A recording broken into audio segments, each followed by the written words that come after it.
Shalom. First and foremost, I want to give all praises, glory, and honor to Yahweh Bahashem, Yahweh Shai Bahashem Rachakwadash. Double honors to the apostles and elders of Great Millstone. Salutations. Go into my settings real quick.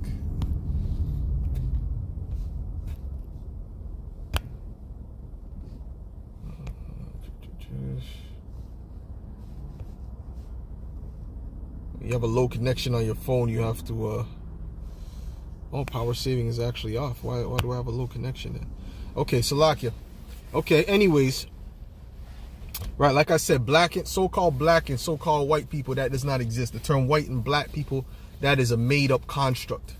Okay? Race is not a made-up construct like these bug-out university children say.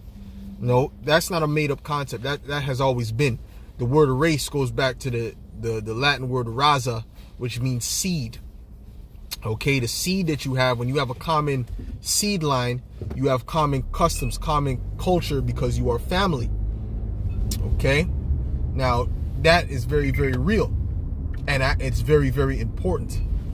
Now, what Esau has done, right? Because the rulers of this world, they're Edomites. They just proclaim themselves to be white. Why did they proclaim themselves and their people to be white? Is because white represents purity. It represents innocency. It's psychological. So you have to understand, these elites, they're masters at psychology. See, the so-called white people, the regular white, they don't understand why they were called white. But the elites know why they chose the word white. Okay, white means pure. White means innocent. White means all these different things. Okay, which they are not, which they are opposite to. But the elder Malcolm, he brought out this information a while ago about how in 1681, and I believe this is based upon Dr. Ballalora, her writings or whatever, or her research. And in 1681 in Virginia, white people were first classified as white, because they wanted to make a difference between so-called based upon looks like that. Okay, you see, it was more based upon class. So there was a particular event, I can't remember the name of the event, but there's a particular war that happened where they rebelled, and it was so-called black people and so-called white people coming together and rebelling against the elites in America. Right? So after that, they began to push that more and more, that, you so-called whites are superior to the blacks and this and that, to create a separation. Now, is there a separation between so-called black people and so-called white people based upon race?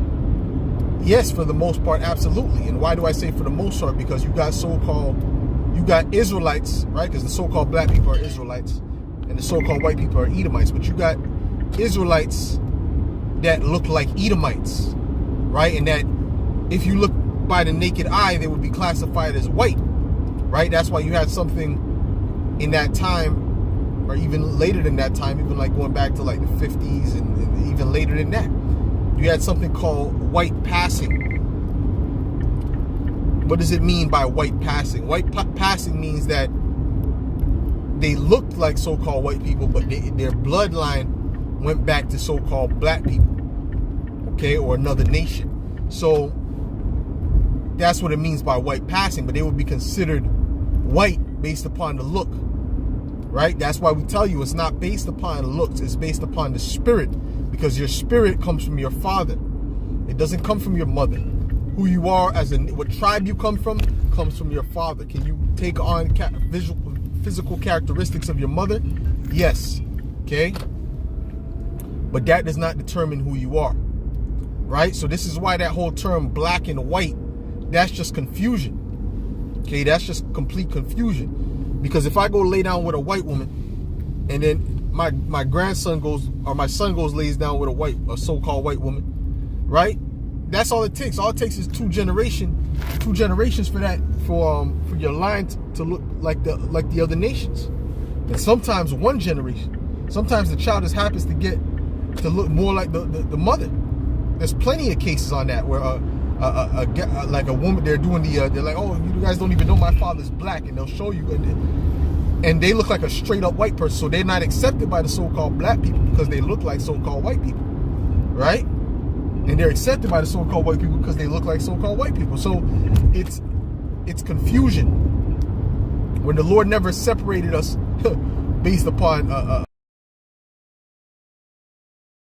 the Lord separated us based upon our nation, based upon our raza, based upon our seed line. That's how he separated the nations. Okay, these Edomite scientists and their pseudoscience, they tell you, oh, see, black people's skulls are this way, and this particular part of the skull means they're docile, and all this BS, all these lies and pseudoscience to push forth their hatred and their racism. That's what these Edomites did. They had something called the bell curve, and everything that they said that we couldn't do, we did. Right? They said we wouldn't be able to play sports because we weren't smart enough, we didn't think fast, we did it. We weren't able to invent anything, or we made most of the inventions on the earth. Okay? Right? So their whole thing was to cast us down from our excellency. Their whole thing was to make us feel lesser than. And one of those things that they did to make us feel lesser than was to, and really, you know, when you go deep, it's because they have in the spirit, they have an inferiority complex. They know that we're better than them. They know that we're over them. But another thing that they did to whatchamacallit,